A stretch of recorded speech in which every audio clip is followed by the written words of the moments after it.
All right, it is October 2nd, Big Bass Week down here on Lake the Ozarks. So we're going to bring you up to speed of what's been going on in the last 2 to 3 weeks and kind of our predictions and forecasts for the upcoming bash. So obviously there's been a lot of activity tournament-wise, fishing-wise, the last 3 weeks down here. We had the BFL Super Tournament, we had the Bass Open, and we just had the Toyota Series. So, and then all kind of other charity tournaments, you know, before that and during that. So we've had a lot of fishing pressure and kind of see what's going on, what's being caught, you know, size-wise, quality-wise, quantity, the whole gamut. So, you know, the lake level right now, it's like 658. I don't know, something here. It's, you know, it's a couple foot low. It's just kind of steadied out here, you know. It's not really dropping much anymore.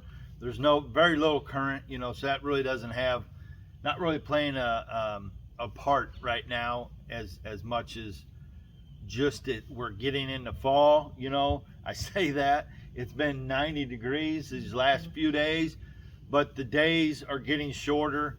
We just had a full moon over the weekend, and it's just kind of like springtime, you know, with these full moon phases. It triggers these fish, and it gets them moving.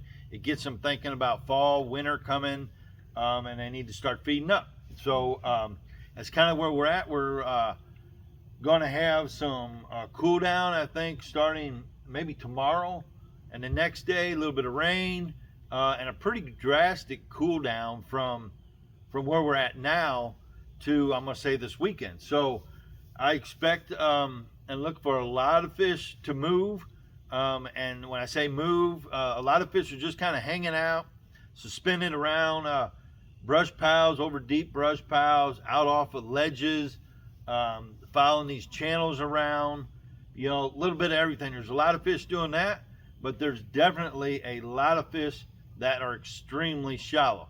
It's just like every fall you've got a lot of shad, big shad in the backs, and there's a lot of fish back there feeding on them.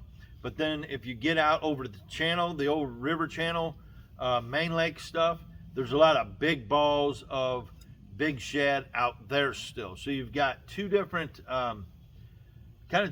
things going on at the same time, which is kind of a normal fall. You end up fishing deep, you end up fishing shallow.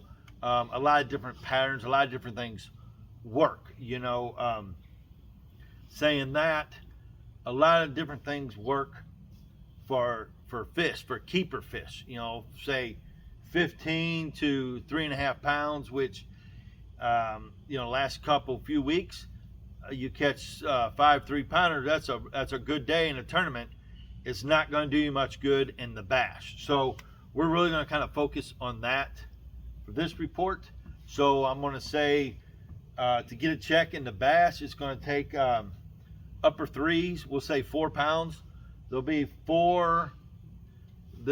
lot of 4-pounders to, I'll say, 5 1/4, maybe 5 1/2. I'm gonna go ahead and predict right now an upper 6 will win. So I'm talking 680, 690, somewhere around there. I think if someone busts the 7, they're probably going to win. But I'm going to say, you know, upper 6s, wouldn't you think? Yes. And pretty, you know, consistent with past years and what's been going on here lately. Was there, I mean, the last 3 weeks, was there a 6-pounder caught in those 3 tournaments? There may have been. I don't recall a one over 6 being caught, and that's 3 weeks of the best fishermen in the country fishing here. So if that tells you anything. So, you know, I did catch a 680. I'll throw that out. I caught a 680 3 weeks ago, and that fish would look pretty good in this big tournament. And I caught that thing on one of these Chapos, this 120 Chapo. It's a shad pattern, kind of a different one this year.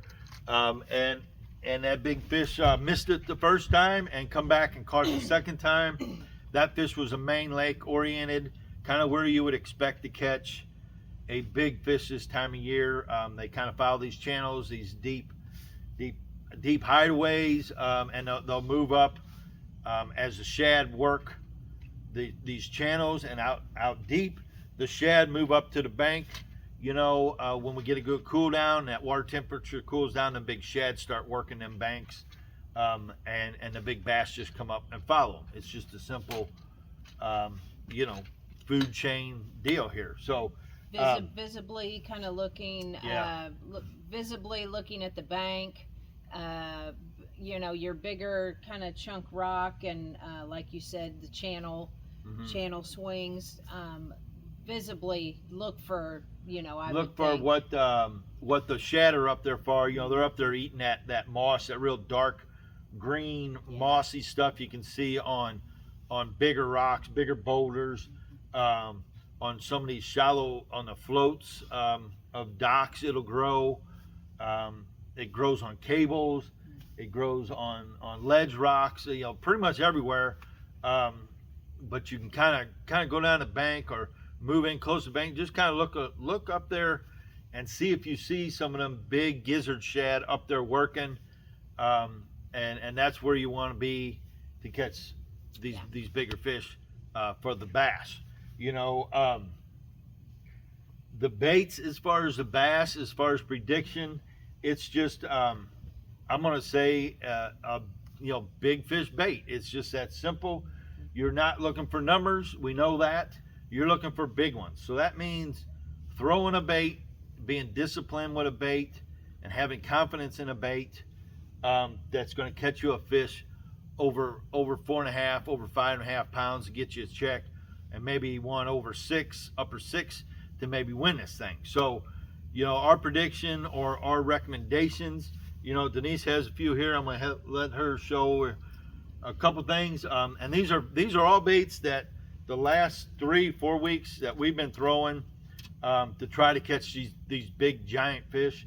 And if we do catch a big one, we're catching maybe 1, 2, 3 if we're lucky throughout the day, and then we're trying to finish out a solid limit, doing some other things. So what do you have there? The Chapo, of course, we've been talking about the Chapo for months. And the one thing that I did do is I've kind of changed size wise. You do have your Chapo, it comes in a 90, and then you've got your 105, and then you have the 120. Right.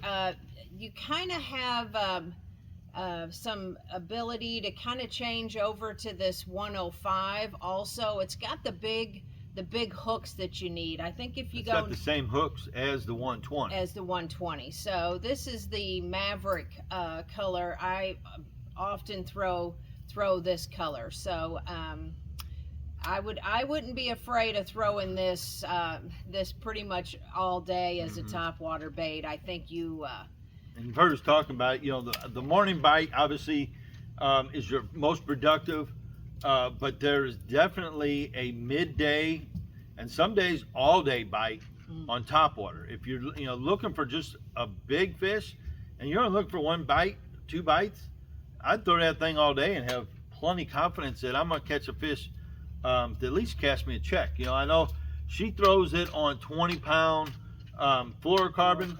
I throw mine on braid, 50-pound braid. If we're throwing over these cables, under these catwalks, in some of these hairy, gnarly places, I'm throwing mine on braid. She's throwing her on heavier fluorocarbon, which works great. It's just over them cables. Another bait that's been coming on pretty good. We've been throwing it quite a bit. What's that one? Pull that out, the mag draft. Oh, the mag draft. The mag draft. I think everyone's seen them by now, but that just imitates, just one of these big giant gizzard shad. Basically, how you been retrieving that? I wouldn't be afraid of literally the same banks where you're throwing your Chapo or your top. You retrieve it basically. Let it sink and slowly bring it back. You can see the action it looks exactly like those gizzard shad that you're Mhm. seeing swim in the bank. So this is, I mean, this one's missing an eye and it's a little Yeah, beat up, but and it's caught a few fish, you know. yeah.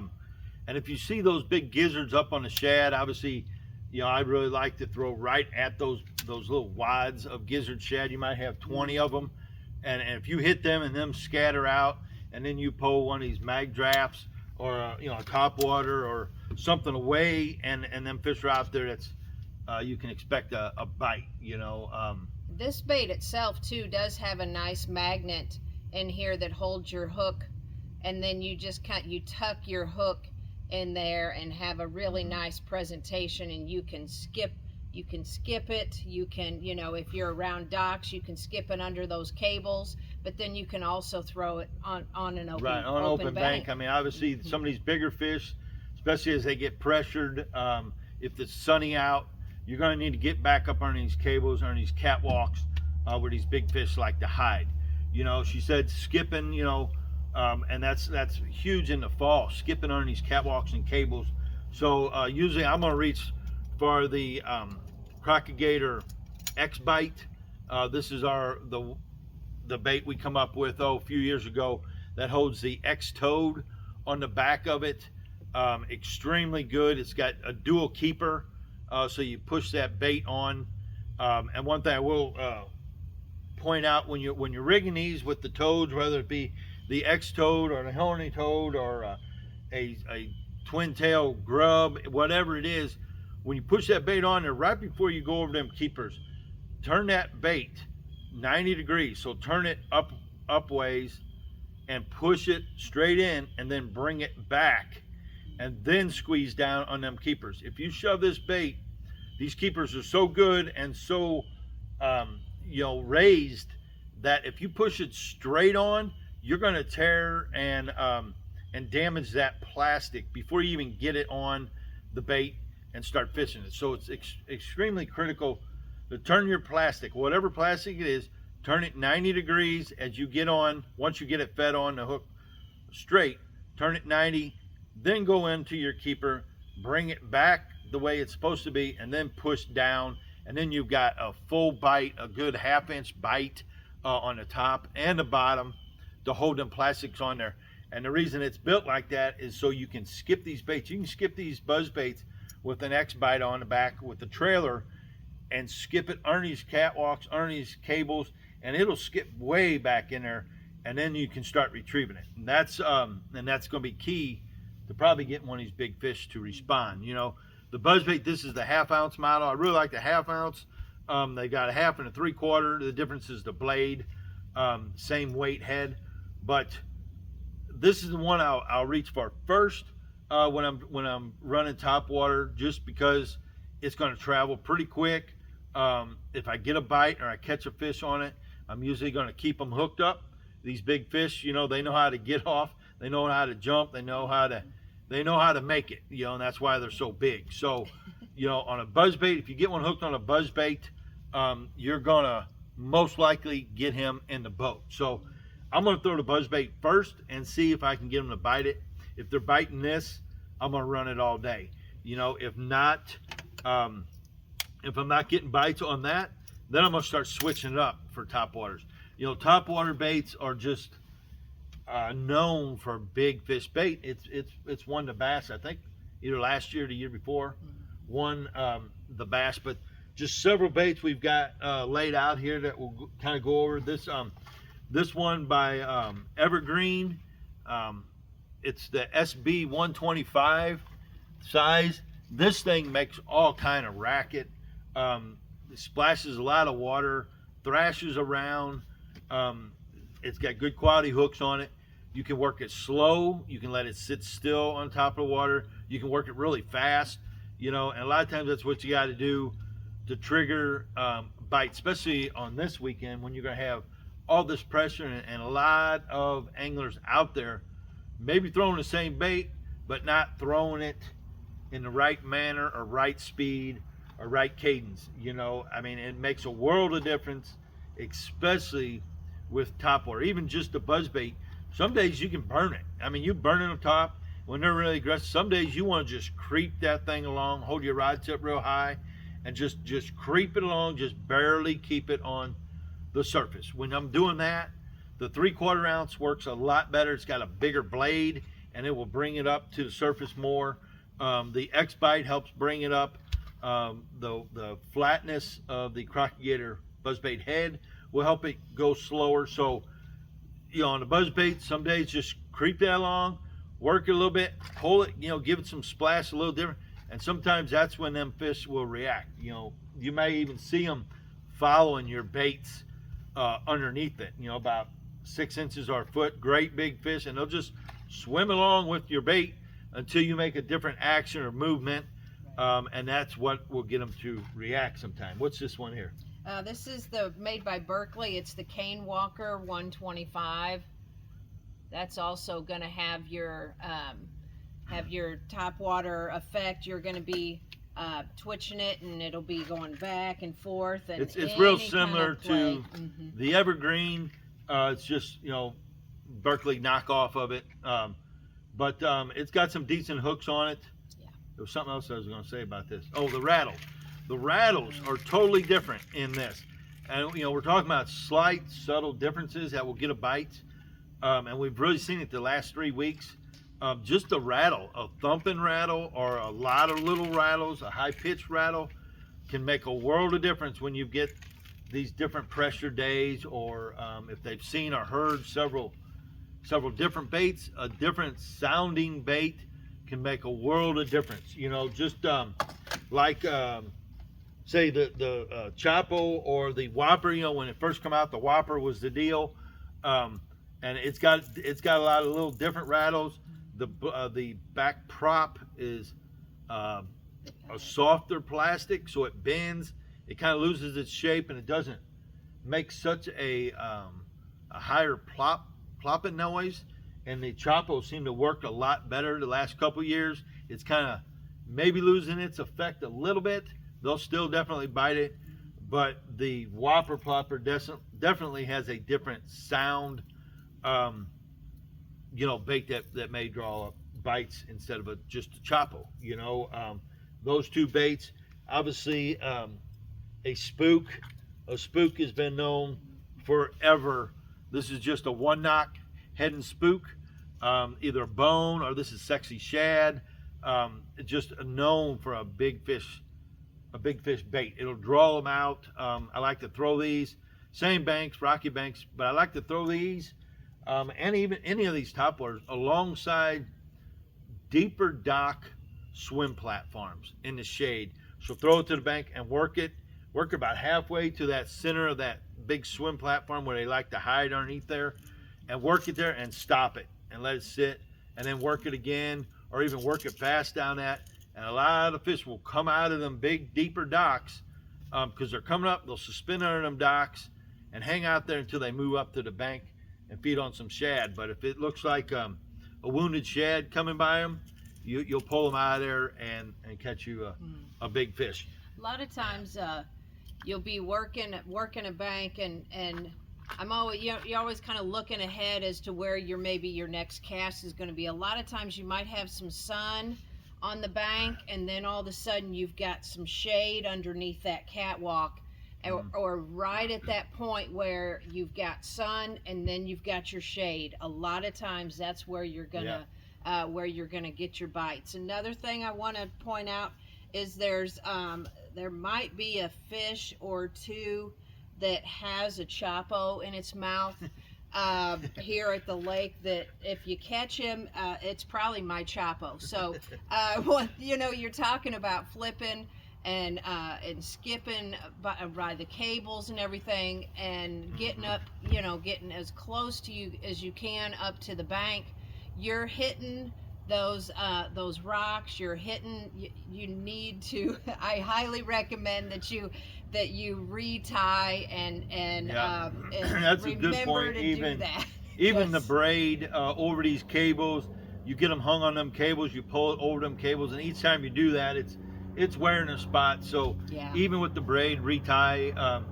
I've got one running around with a Chapo in its mouth from this past weekend also. Yeah.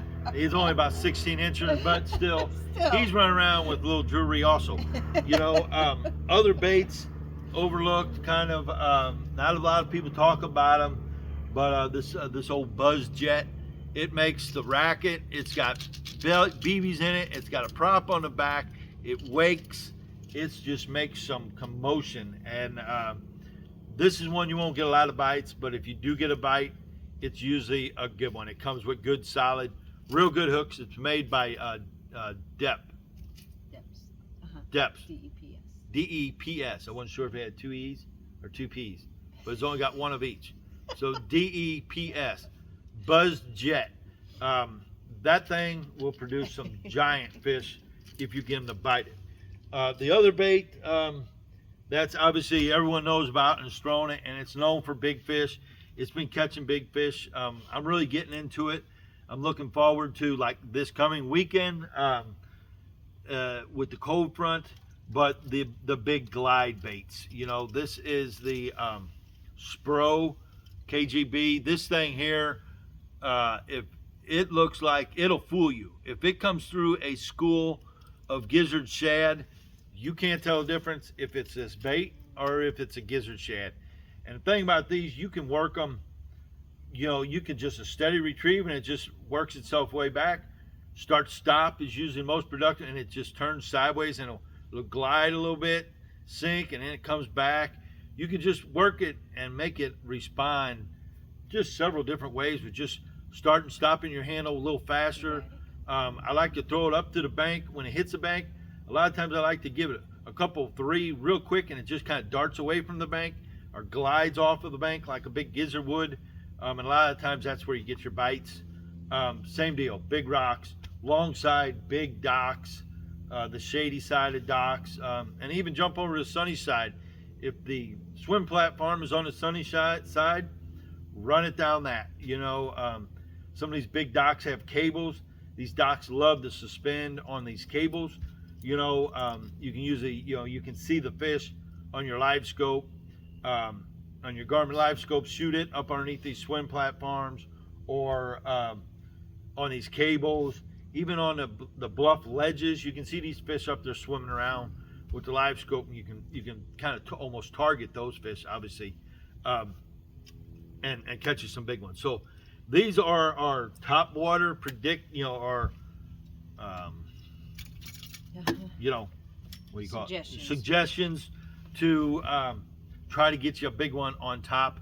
Obviously, other baits, bottom baits, are going to produce, you know, and brush piles and shallow docks right now. You know, your brush piles, just, you know, a 10-inch power worm, it's still going to work. Your Zoom brush hog, full-size brush hog, your Zoom mag worm, and I'll usually rig it on a 5/16 Crocodile Shaky Pro head, or an 1/8 ounce or a 1/4 ounce. You know, a slow fall sometimes is what they want. Some days you need to just get a reaction bite, and that's a full, faster fall. And then also, I don't have one out, but like obviously your 1/2 ounce jig, you know, that's kind of just the standard jig that you're gonna throw around docks. This one's it's a 1/2 ounce Ozark crawl with a twin tail peck chunk on the back of it. The Crocodile F-Bomb's been working real good. The F-Bomb is a new bait by Crocodile if you haven't seen it. And what I really like about that compared to like the peck chunk or even like the Strike King Menace, some of those baits, when you throw them and flip them up there, you kind of got to reel that handle a couple times pretty quick, or give it a little quick twitch to get those paddles swimming. The F-Bomb is built, you flip it up there, you don't have to move it or pull it, and on a slow fall, the paddles will move. So you can, on smaller jigs, like a 3/8 ounce zapper, if you rig it on that, then you want to go to something like the F-Bomb that you can flip the smaller, slower falling jig, and the paddles and the kickers will still kick for a slower fall that may get get some bites, compared to like the half ounce or even a 3/4. This time of year, a big 3/4 ounce reaction jig with a great big, say the Pekachunk Senior on the back of it, or a brush hog, the Chigger Crawl by Berkeley, the Strike King Menace, all these different baits with the big kickers on it. A big 3/4 ounce some days, you can flip that thing in a foot of water, and that fast fall, big profile, big kind of a reaction bite is what you're going to need to do. Even these high pressured fish, a quicker falling bait sometimes is all you need to get one to dart out and grab that bait when they get up shallow feeding. And that could happen at 6:30 in the morning, or it can happen at 2 in the afternoon. Right. The last few weeks we've caught big fish early, and we've caught big fish late and throughout the day. But so what I'm saying is, if you don't catch them early, don't worry about it. Just fish hard all day, because them fish will bite throughout the day. Man, the what's that? That's good. Yeah, I mean that's really about I'd keep it really simple. I really would. Obviously, if you can find a brush pile and 15 foot of water or less, drag your worm through it, drag that cockgator shaky head through there, start it, stop it. Another good thing with worms, you tend to overwork them. Throw them, pull them in them brush piles, and stop that thing and just let it lay there. Just let it lay there in that brush pile. Keep your line kind of tight and just hold it there. And don't even move that thing. Just every once in a while, maybe give it a little twitch. Believe me, that fish knows that that worm is there. And sometimes if it's a steady moving, coming through, they're not going to bother with it. But if it lays there in front of them long enough, they're going to go over and investigate it. And as soon as you move it, they'll grab it. Another thing with worms, the opposite. You can throw it, these big worms, and just swim it. Swim it by these brush piles. When you feel that brush pile, pick it up and start swimming almost like you would a crankbait.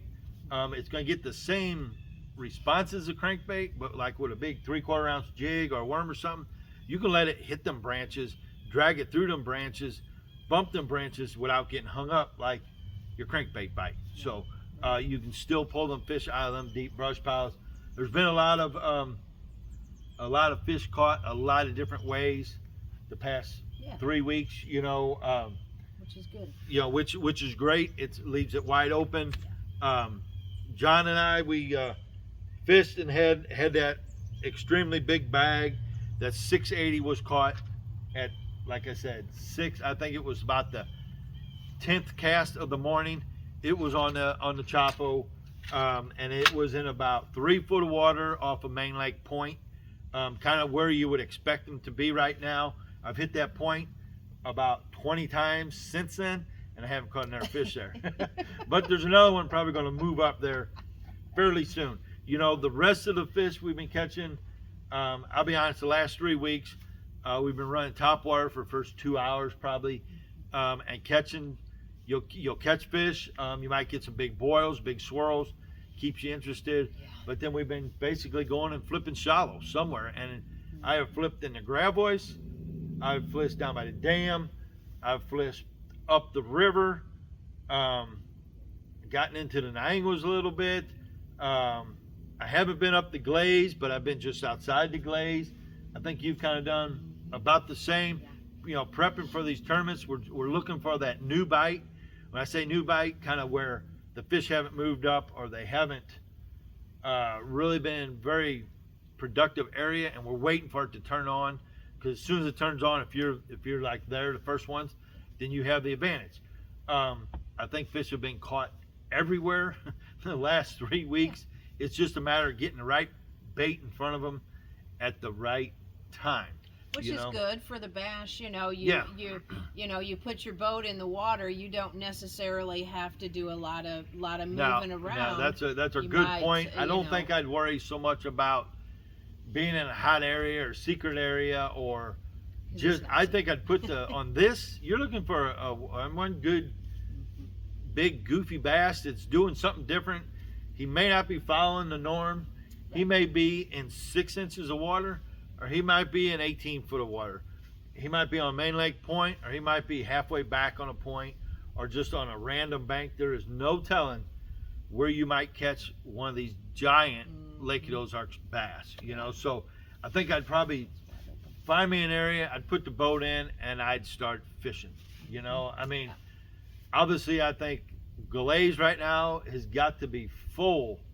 It's full of fish. We've had all these tournaments the last few weeks, and a lot of big fish have been hauled in there and let go, you know. It was really good fish care the last 3 weeks. I've seen very few deceased fish, you know, which is great. But those big fish are out there swimming around, and by now they're looking to eat again. So, you know, obviously Glaze, but you know, Glaze will be busy. But anywhere else on this lake. And we do have release boats too. Yeah, there's release boats. So there's that's tournaments good. take out of Kaufman, Yeah. Shawnee, Yeah. Red Oak. They're all over the place. So I'm not sure. You know, obviously that's never my pattern or plan to go for release fish. But in something like this, you know, you may, if you don't know the lake or you haven't been to the lake, or you just want to luck into one of these big fish that have been let go, you know, the Glaze is full of them, you know. So, man, that's about all we can tell you. We're getting ready to head down to a BFL regional on Eufaula, so we wanted to do a quick report. Obviously, the lake's going to be busy. You know, there's not a whole lot else I can tell you. All I can tell you is the last 3 weeks, if you know, on the weekends, it's been busy. The big boats are still out. They come out. I've never been so glad to be in this Vexus coming in on Saturdays. You make it to Saturday, or, you know, fishing the Saturday tournament. I don't worry about it. I honestly have not worried about making a long run or coming in early or getting back down lake before the big boat's out, because this boat just takes the waves like you would expect it to. Gary over at Sport World Boat Center, he'll be open all week and the weekend. If you want to see one of these Vexus or talk to them about it or see it or ride in it, just go see them guys at Sport World Boat Center, and he can fix you up. He also will be open for service, any kind of service, last minute stuff. He's a Garmin dealer. He's got Garmin parts, Mercury dealer, old Evinrude dealer. He's probably got Evinrude parts. So if you need anything, that's going to be my recommendation. Go to Sport World. Jeff up in Greenview at Reliable Marine is your trolling motor guy. Minn Kota. I know Minn Kota. He knows everything about Minn Kotas. He's probably got some Garmin, maybe some Lowrance stuff. I'm not totally sure about that, but I do know he's a huge Minn Kota guy. He can take them apart and put them together with his eyes closed. So that's your guy for trolling motors.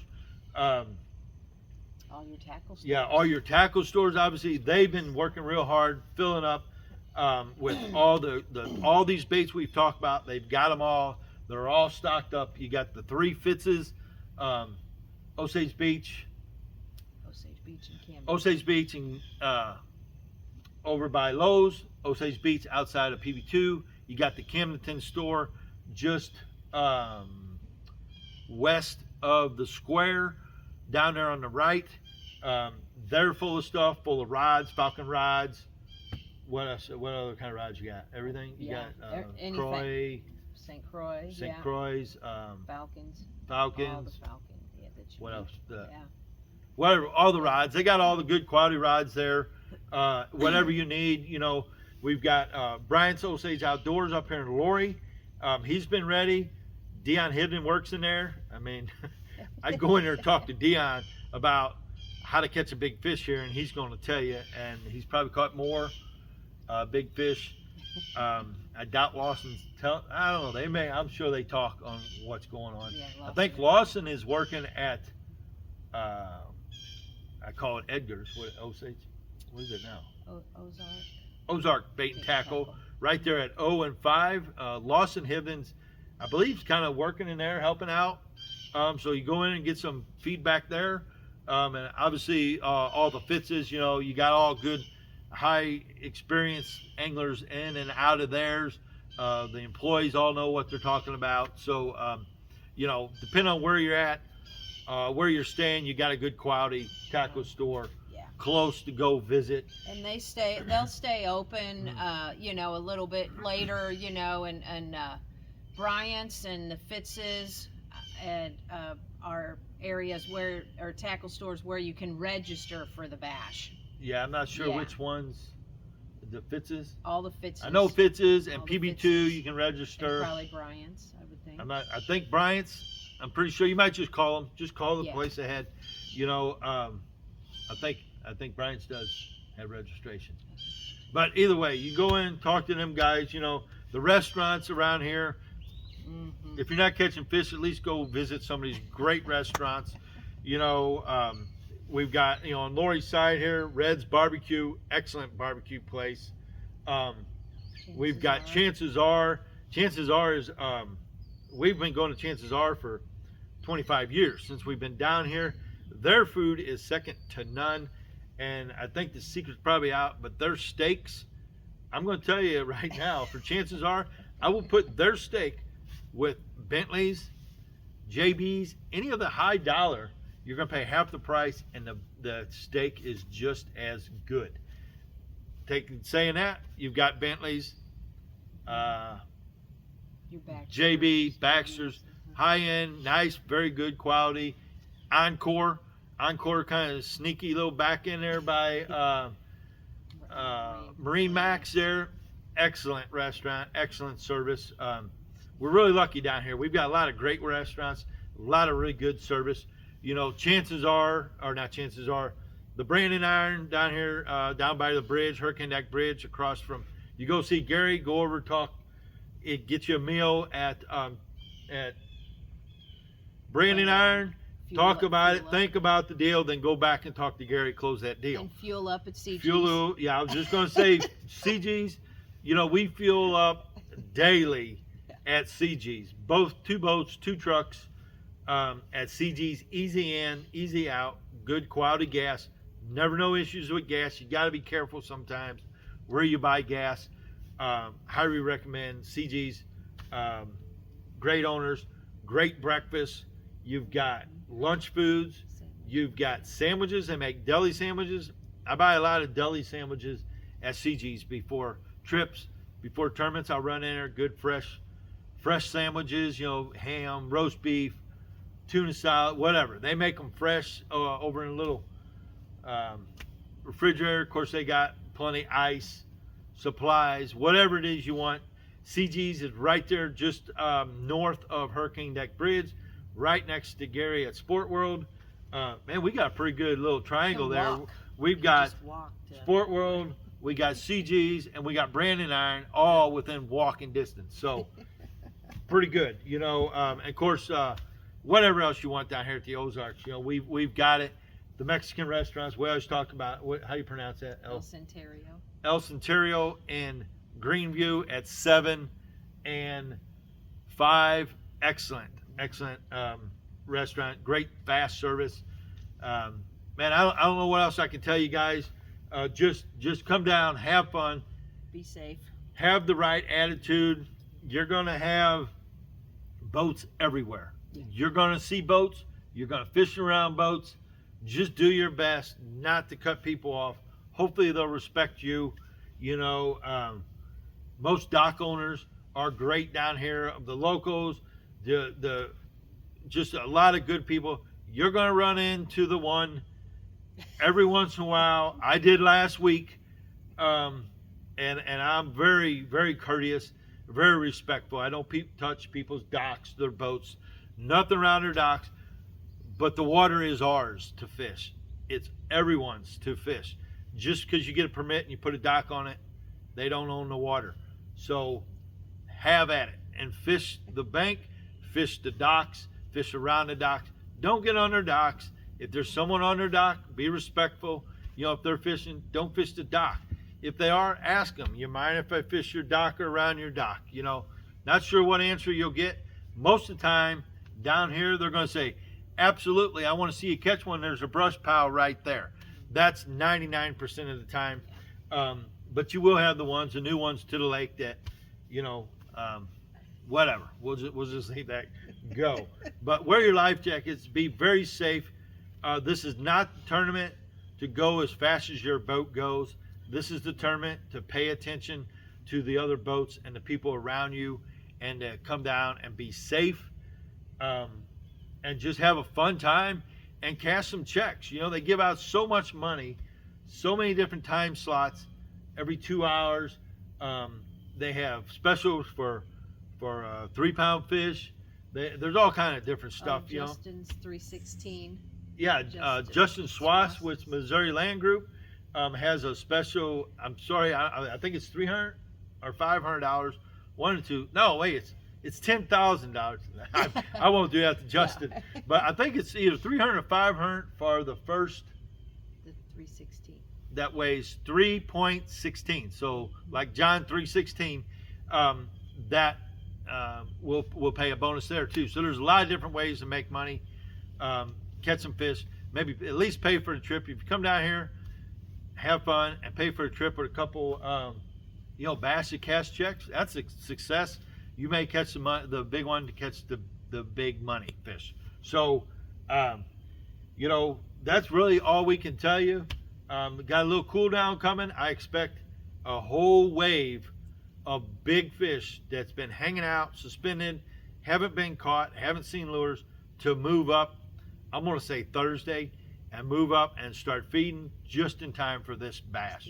So good luck to everybody. Be safe, and we'll see you in about a week.